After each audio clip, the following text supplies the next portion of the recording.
இப்போ எரிகாற்று, இயற்கை எரிகாற்று. இது எப்படின்னா, இப்போ சிலிண்டர் நமக்கு அரபு நாடுகளிலிருந்து இந்த எரிகாற்று வந்தது, பெட்ரோல் டீசல் வந்தது.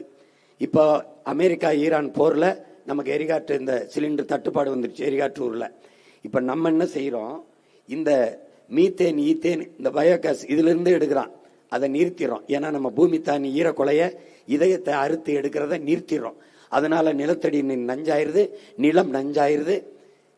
அது பேராபத்தான போக்கு. அப்ப அதனால என்ன செய்யறேன், இயற்கை எரிகாற்று, இதுக்கு உயிர் வழின்னு பேரு தமிழ்ல. இயற்கை எரிகாற்றுக்கு நான் வந்துடுறேன்.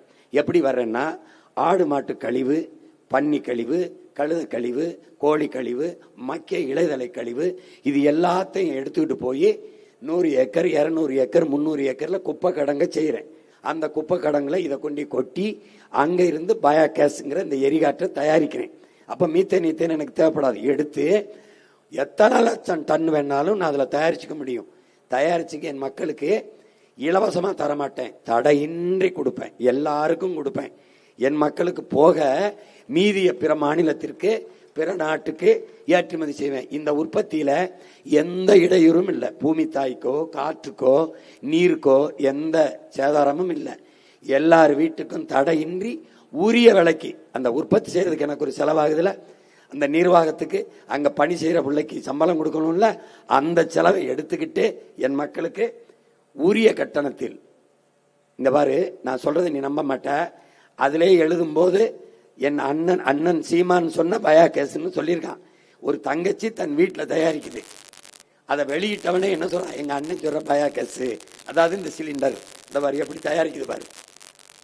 அது வீட்டில் 2 மாடு வச்சிருக்கு பாரு. அந்த மாட்டை வச்சு சின்ன ஒரு தொட்டியில போட்டு அந்த சாணியை இப்படி ஒரு பயோகேஸ் தயாரிக்கிறது ஒன்று தயாரிச்சு எப்படி எரிக்குது பாரு. வீட்டில் சமைக்குது. இவர் ஒரு தம்பி, அவர் வீட்டில் செய்யறாரு. நல்லா கவனிச்சுக்க, அவர் வீட்டில் இந்த பயோகேஸ் அந்த எரிகாற்றை தயாரிக்கிறார், சிலிண்டர்ல தயாரிக்கிறார், அவர் வீட்டில் தயாரிக்கிறார், அதுல சமைக்கிறார். இப்ப இதுல என்ன வருதுன்னா, அந்த தயாரிச்ச உடனே அந்த கேஸ் எடுத்த உடனே கீழே என்ன வருது, இந்த குப்பை வருது, படியுது அந்த கழிவு. அந்த கழிவு சிறந்த உரமாகுது. அந்த அந்த உரத்தை தூக்கி நிலத்துக்கு கொண்டு போயிடறாங்க. அவங்க வாழை, சேத்தரிக்காய், வெண்டைக்காய் கொண்டு போயிடறாங்க. இவங்க வீட்டில் செஞ்சதை உங்க பிள்ளை நாட்டில் செய்யறேங்கிற. இந்த பாரு எப்படி செய்யறேன்னு பாரு. பாரு, நீ நம்பணும்ல. இந்த விலங்கு இந்த பாரு, இந்த வாத்து கழிவு, இந்த பன்றி கழிவு, இந்த இந்த பாரு இந்த கழுத கழிவு, இது என் மாட்டு கழிவு. இப்படி ட்ரக்கு இப்படி வச்சு எடுத்துருவேன். அதை அப்படியே சுத்தம் பண்ணி எடுத்துட்டு போய் கொண்டு போய் கொண்டு போறேன் பாரு. எப்படி கொண்டு போறேன் பாரு. கொண்டு போயிட்டு பாரு, கோழி கழிவு எல்லாத்தையும் எடுத்துறேன். எடுத்து கொண்டு போய் அங்கே பக்கத்திலே வச்சிடறேன். இந்த குப்பை கிடங்க ரொம்ப தூரத்தில் இல்லை, பக்கத்திலே தயாரிச்சு இயற்கை எரிகாற்று உற்பத்தி தொழிற்சாலையை வச்சிடறேன்.